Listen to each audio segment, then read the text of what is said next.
అంటే తప్పుడు తడకలు అల్లటం కోసం తొందరపాటు చర్యలలో భాగంగా అబద్ధాలు సృష్టించి వల్లివేస్తున్నారు. కాబట్టి ఎలా దొరుకుతున్నారో మీకు నేను నిరూపిస్తాను. ఈ కేసులో ఇదంతా మీకు ఇస్తానండి, నేను మీడియా వాళ్ళందరికీ కాపీ ఇస్తానండి. ఈ కేసులో 4వ పేజీ పెట్టమ్మా.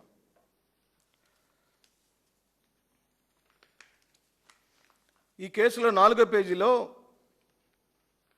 8వ ముద్దాయి దనేటి రామ్మోహన్ రావు ఆమదాల వలసలో న్యాయవాది. సంఘటన జరిగిన రోజు కోర్టులో ఉన్నాడు. కోర్టులో ఉన్నాడని నేను అబద్ధం చెప్పలేదు, ఎందుకంటే అక్కడ జడ్జి గారు ఉంటాడు కాబట్టి. ఒక కోర్టులో ఉన్న న్యాయవాది సాక్ష్యం ఎలా వస్తుంది? కోర్టు ప్రొసీడింగ్స్లో హాజరై ఉంటాడు, రికార్డులు అవుతుంటుంది, కెమెరాలు ఉంటాయి, జడ్జి గారు ఉంటారు, తోటి న్యాయవాదులు అందరూ ఉంటారు. ఇతనట ఆ ఎస్ఐ గారిని పుష్ చేసిన దానిలో ఉన్నాడట. ఉంటే వీడియో చూపించమనండి వాళ్ళని. ఈ 8వ నెంబరు దనేటి రామ్మోహన్ రావు అక్కడ ఉంటే ఎక్కడున్నాడు ఆ వీడియో చూపించమని కోరుతున్నాం. అలాగనే పేజీ నెంబర్ 5లో serial number 9 G Tejeswararao private ఉద్యోగండి. ఈయన సంఘటన జరిగిన రోజు తన కూతుర్ని యూనివర్సిటీలో చేర్పించడానికి పంజాబ్ వెళ్ళాడు. అయ్యా ఈ దగ్గరలో కూడా లేడు పాపం, పక్కూరులో కాదు, ఆయన ఎక్కడో ఈయనన్నా కొంచెం కోర్టులో ఉన్నాడు న్యాయవాది గారు. ఆయనైతే పంజాబ్ వెళ్ళాడు. పంజాబ్ వెళ్ళిన వ్యక్తి మీద కేసులు పెట్టారండి. మీకు చూపిస్తాను. ఆయన ట్రైన్లో ప్రయాణం చేసిన ట్రైన్ టికెట్. అయ్యా చంద్రబాబు నాయుడు, లోకేష్, పవన్ కళ్యాణ్, మీ పరివారం అంతా సిగ్గుతో తల దించుకొని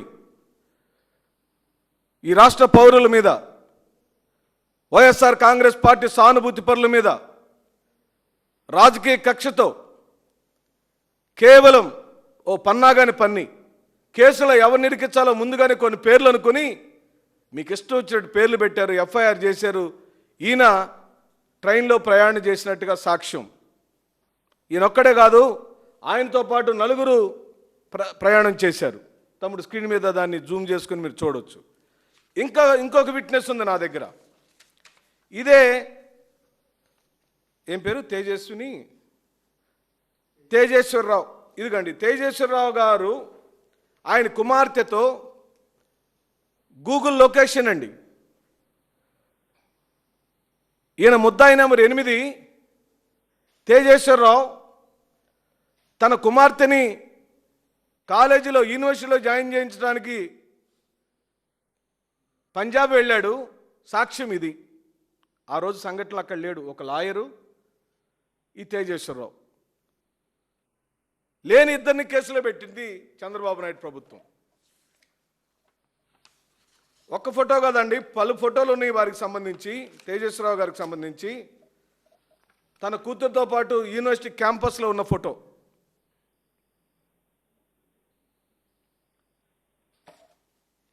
తేజస్వినితో పాటు తేజేశ్వరరావు గారు వారి కుమార్తెతో పాటు యూనివర్సిటీలో ఉన్న ఫోటో. ఏం చేయాలండి ఇప్పుడు ఈ ప్రభుత్వాన్ని, ఈ సిగ్గులేని ప్రభుత్వాన్ని, ఈ దగాకోరు ప్రభుత్వాన్ని, ఈ చేతగాని ప్రభుత్వాన్ని, ఈ అన్యాయ ప్రభుత్వాన్ని? నీకు అధికారం ఇచ్చింది సామాన్యుల మీద కేసులు బనాయించడానిక? 6వ పేజీలో ఇంకొక వ్యక్తి, ఈయనొక డాక్యుమెంట్ రైటర్ అండి, సురేష్, సురేష్ గారు డాక్యుమెంట్ రైటరు. ఆమదాల వరుసలో ఉన్న సబ్ రిజిస్ట్రార్ ఆఫీసులో రోజంతా ఆయన ఆఫీసులో కూర్చొని ఉన్నాడు. అక్కడ సీసీటీవీ ఫుటేజ్ ఉంది. దమ్ము ధైర్యం ఉండి తీయమని అడుగుతున్నాను పోలీసుల్ని. నువ్వు నేరస్తులుగా చూపించిన 3 సంఘటనా స్థలంలో లేరని, ఇలాంటి కేసులేనండి రాష్ట్రంలో. అది మద్యం కేసైనా, ఇసుక కేసైనా, ఏ కేసైనా వైఎస్ఆర్ కాంగ్రెస్ పార్టీ కార్యకర్తల మీద పెడుతున్న కేసులన్నీ ఇవే. అందుకే మా మీడియా టీము, నేను చేతులు జోడించి వైఎస్ఆర్ కాంగ్రెస్ పార్టీ కార్యకర్తల తరపు నుండి, ఓ మాజీ శాసనసభ్యుడిగా, వైఎస్ఆర్ కాంగ్రెస్ పార్టీ వీర విధేయుడిగా ఈరోజు నేను గర్వపడుతున్నాను. మా మీడియా డిపార్ట్మెంట్కు సెల్యూట్ చేస్తున్నాను. ఈ ఆధారాలని సేకరించడంలో నీకు పలుమార్లు నేను చెబుతున్నాను మిత్రులారా. ఏ ఒక్క రోజు కూడా శ్రీ వైఎస్ఆర్ కాంగ్రెస్ పార్టీ జగన్మోహన్ రెడ్డి గారి నాయకత్వంలో ఒక్క సమాచారాన్ని కూడా ఈ రాష్ట్ర ప్రజలకి తప్పుడుగా ఇవ్వడానికి కానీ తప్పు సమాచారం చెప్పడానికి కానీ మేము సాహసించం. ఎందుకంటే మేము పూర్తిగా జగన్మోహన్ రెడ్డి గారి నాయకత్వంలో నిబద్ధతతో కలిసి పనిచేస్తున్నాం. మా స్వప్నం ఈ రాష్ట్రం సస్యశ్యామలంగా ఉండాలని, సామాజిక న్యాయం సంపూర్ణంగా జరగాలని, ప్రతి ఇంట్లో వెలుగులు నింపాలన్నదే జగన్మోహన్ రెడ్డి యొక్క ఆలోచన విధానం. అదే మా అందరికి ఇష్టం. అందుకే వేలాది మంది, లక్షలాది మంది అభిమానులు ఆయన ఎక్కడికి వెళ్తే అక్కడ గుమ్మి కొడతారు. ఆయన వెళితే చూడటానికి వేల మంది, లక్షల మంది ఆ రోజున అక్కడికి వస్తే ఆపటం మీ వల్ల కాలేదు, ఎవడి వల్ల కాదు. ఆపాలనే కదా నీ ప్రయత్నం. నువ్వెంత ఆపినా ఆగలేదని అది ఉజ్వలంగా ఆ ఉద్యమంలాగా లేస్తే ఒక బీసీ సామాజిక వర్గానికి సంబంధించిన మాజీ మంత్రిని నువ్వు అక్రమంగా అరెస్ట్ చేస్తే పరామర్శించడానికి వెళితే ప్రజలు వెల్లువలాగా వచ్చారు ఉత్తరాంధ్రలో. ఎక్కడుంది నీ పార్టీ? రేపు తుక్కుగా ఉత్తరాంధ్రలో,